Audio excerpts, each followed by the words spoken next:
é que uma pessoa que tem assim um pouquinho de equilíbrio e bom senso consegue se tornar uma espécie assim de discípulo de um sujeito como esse Olavo de Carvalho? Mas aí é a sedução da riqueza, né? Aí entra aquilo que a gente fala sempre, o tripé: dinheiro, poder e prazer. Pomba, se eu tenho dinheiro e tenho poder, ou tenho só dinheiro e não tenho poder, com dinheiro eu tenho tudo que é tipo de prazer. Então, qual é o prazer que eu tenho ao ter dinheiro? É poder me dar todos os tipos de prazeres. E essa história de pecado acabou. Essa vida é só aqui.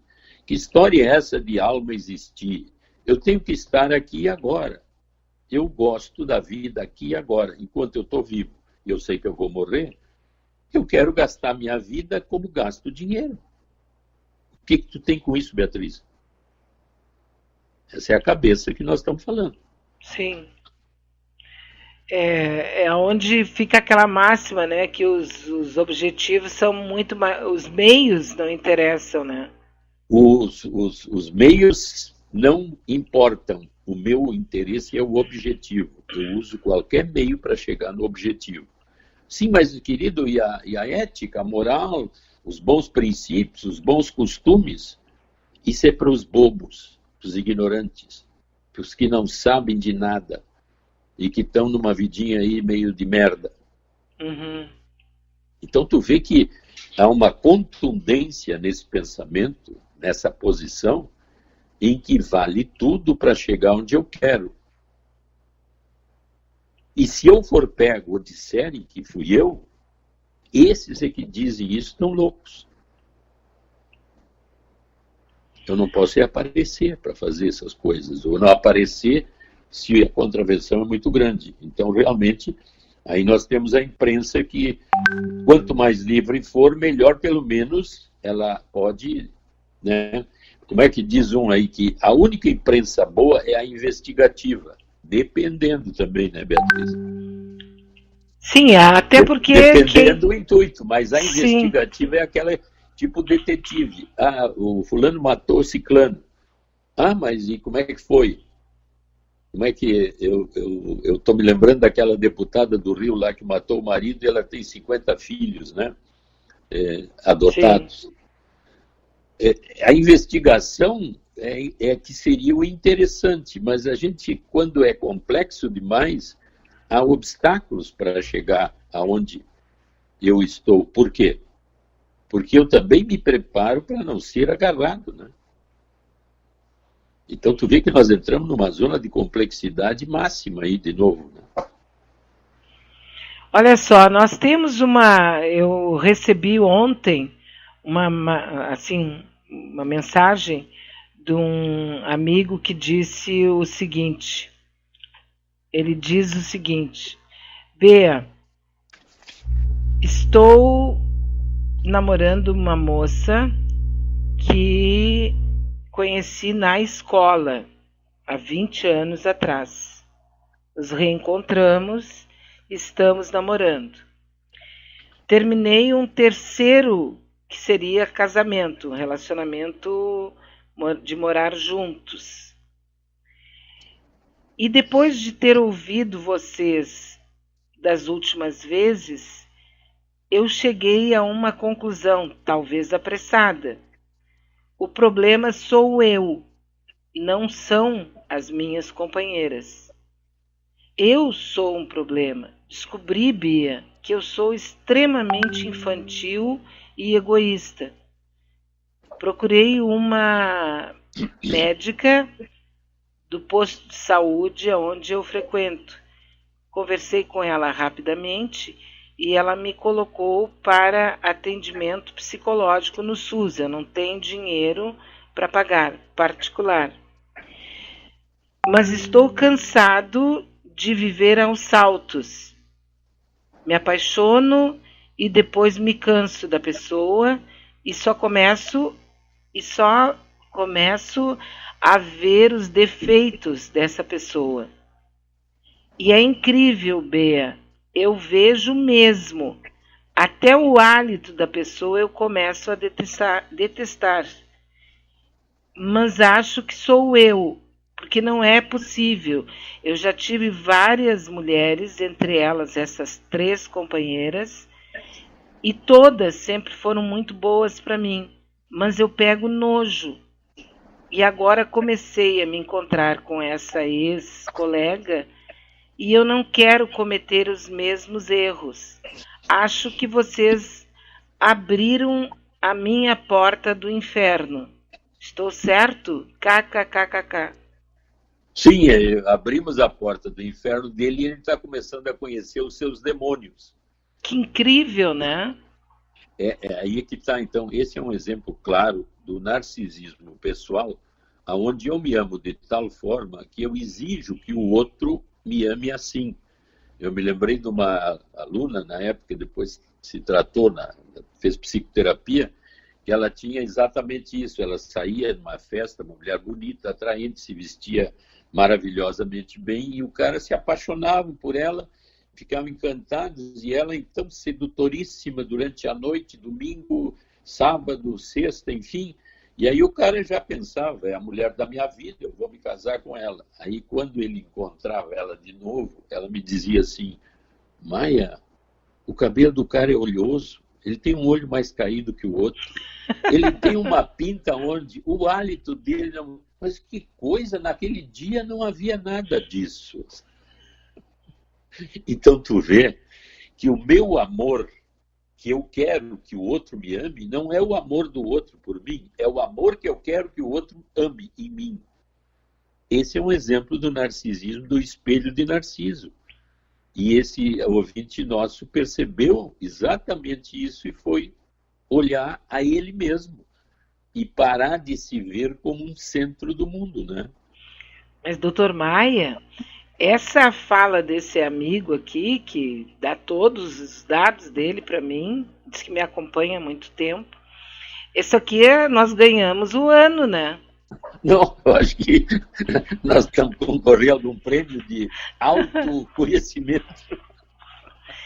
Porque a fala dele demonstra o seguinte: primeiro, que ele estava atento às suas respostas, às suas considerações, e que ele realmente ficou tipo assim, ele deixou cair as defesas e ouviu.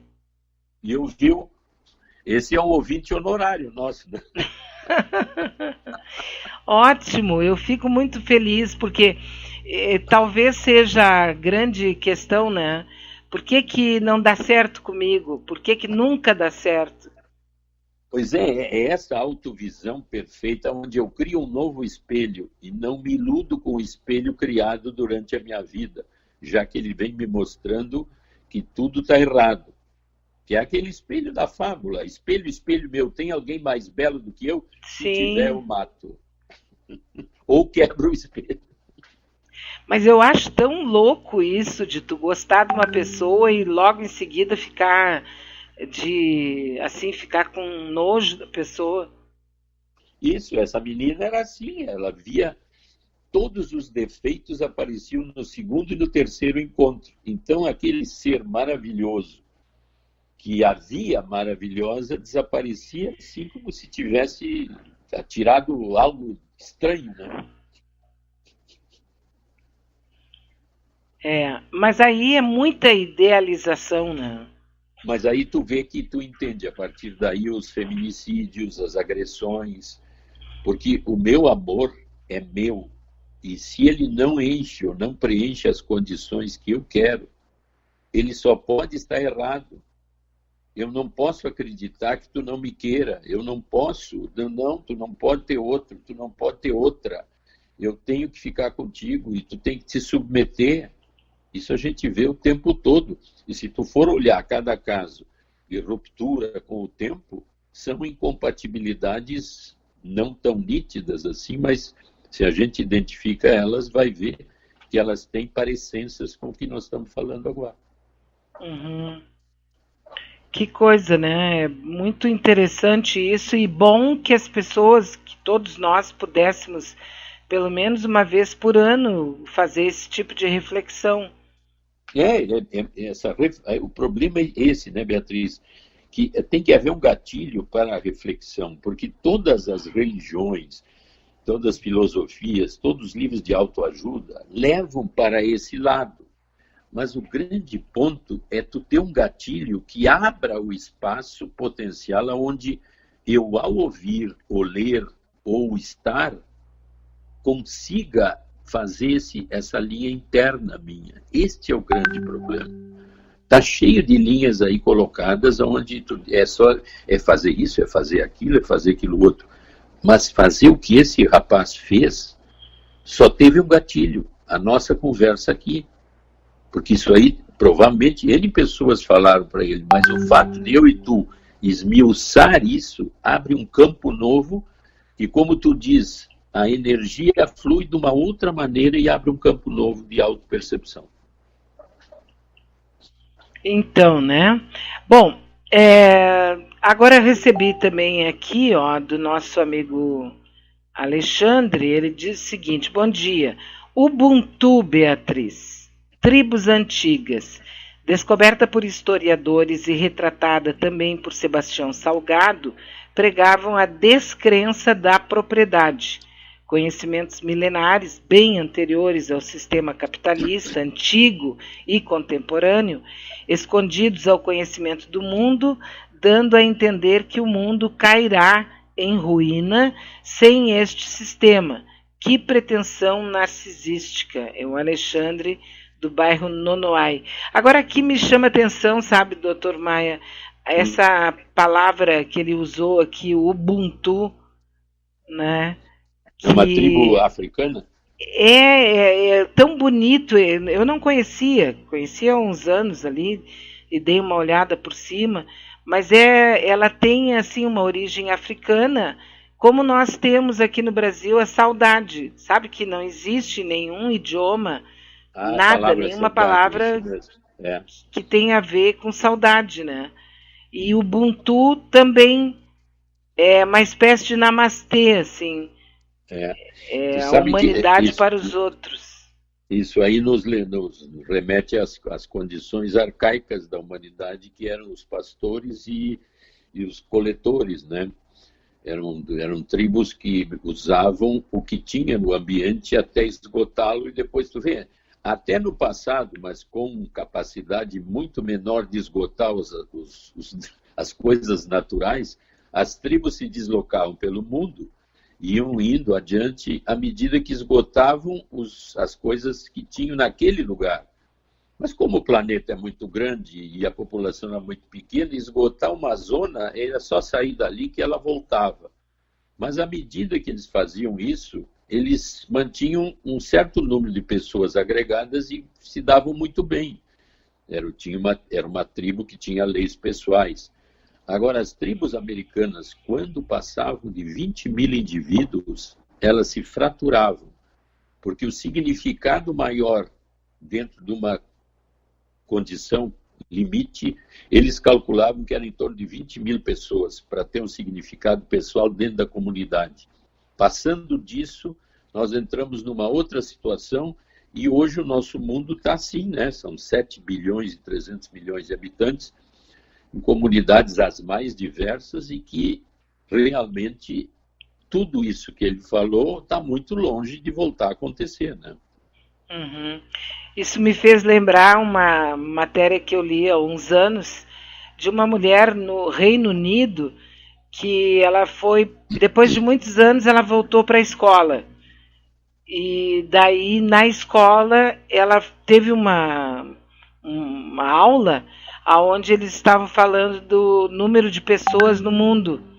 E quando ela ouviu que eram 7 bilhões e não sei quantos milhões, ela surtou e teve uma crise de pânico, porque ela começou a se observar como sendo uma pessoa no meio de 7 bilhões. E de fato ela surtou, teve que ser contida e tudo mais. E depois ela contando a experiência, foi muito interessante aquela matéria. Ela contando a experiência de tipo assim, eu tô bem bom aqui fazendo as minhas coisas, e aí eu sento e uma pessoa me diz, olha, no mundo tem 7 bilhões de pessoas. Ao se dar conta disso, ela surtou.